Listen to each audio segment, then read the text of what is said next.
আল্লাহ তাআলা বলেন, বান্দা আল্লাহকুমুত তাকাসুর, আহা বান্দা দুনিয়ার নেশা তো তোমাদেরকে ভুলায় দিল আখিরাত। হাত্তা জুরতুমুল মাকাবির, এরই মাঝে তো একদিন কবরেই পৌঁছে গেল।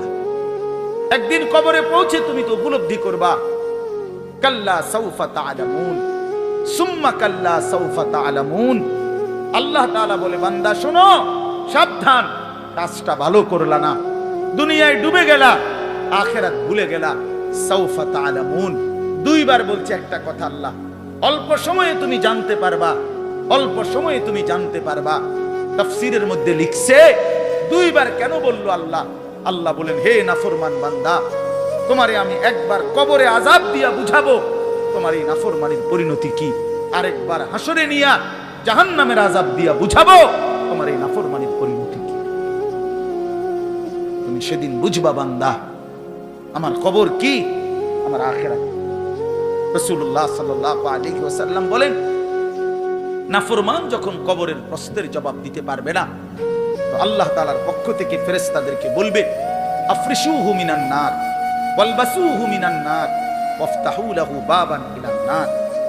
আমার বান্দার কবরের মধ্যে জাহান্নামের বিছানা বিছিয়ে দাও, জাহান্নামের পোশাক পরিয়ে দাও, জাহান্নাম বরাবর দরজা খুলে দাও। ফেরেশতারা এই তিনটা কাজ করে এই ফেরেশতারা সরে যাবে। আল্লাহর নবী সাল্লাল্লাহু আলাইহি সাল্লাম বলেন, কবর তখন তাকে একটা চাপ দিবে, এই চাপে এই ব্যক্তি ডান পাশের মাটি বাম দিকে, বাম দিকের মাটি ডান দিকে, এইভাবে আইসা চাপ মারবে। আল্লাহ রাসূল বলে, ডান পাশের হাড্ডি পাঁজরের এই সাটনার হাড্ডি ভাঙ্গা বাম দিকে ঢুকে যাবে, বাম দিকের গুলো ডান দিকে। উদাহরণ দিয়ে বুঝাইছে নবী, হাত্তা তাখতালিফা আদলাউহু, এইভাবে দুই আঙ্গুল যেমন একটা আরেকটার মধ্যে ঢুকে যায়, হাড্ডি পাঁজরের গুলো এইভাবে একটা আরেকটার সাথে ঢুকে যায়। আল্লাহর নবী সাল্লাল্লাহু আলাইহি সাল্লাম বলেন, ওয়া ইউকাইয়াদু লাহু মালাকুন আবকামু ওয়া আসাম্মু ওয়া আ'মা। তার কবরে এরপরে নাফরমানের কবরে একজন ফেরেশতা পাঠানো হবে। এই ফেরেশতা তিনটা গুণ, এই ফেরেশতা বোবা, এই ফেরেশতা বধির, এই ফেরেশতা অন্ধ। সে কথাও বলতে জানে না, কানেও শুনে না, চোখেও দেখে না। আল্লাহ রাসূল বলেন, ফায়ুতরাবু লাহু বিমিতরাকাতিম মিন হাদিদ।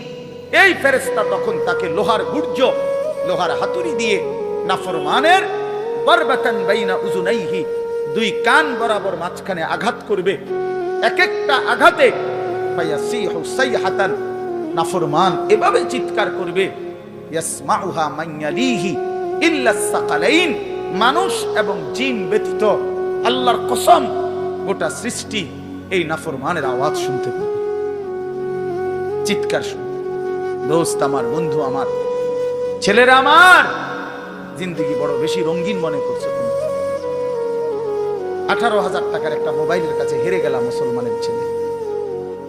মাত্র 20,000 টাকা দামের একটা মোবাইলের কাছে এত সুন্দর জীবন শেষ করে দিল। ভুল করে না, ভুল। অল্প টাকায় বেচা গেল, অল্প কয়টা টাকায় হেরে গেল। বেঈমান তোমারে হারায় দিল। ইহুদি, খ্রিস্টান, নাস্তিক, মুরতাদ একটা নারীর উলঙ্গ ছবি অথবা অর্ধ উলঙ্গ ছবি দিয়া, যারে তুমি ধরতেও পারো না, ছুঁইতেও পারো না, শুধু ছবি দেখাইয়া তোমারে শেষ করে দিল। তোমার দুনিয়াও নষ্ট করে দিল, আখিরাতও নষ্ট করে দিল। আয় হায়, এর চাইতে বড় ব্যর্থতা আর কিছু হতে পারে। আমার কথা মনে রাখো বাপ আমার, প্রিয় বন্ধু আমার, সন্তানরা আমার, ছেলেরা আমার, ভাই আমার, যুবক, আমি যদি আর কোনোদিন বলতে নাও পারি, এই একবারই বল,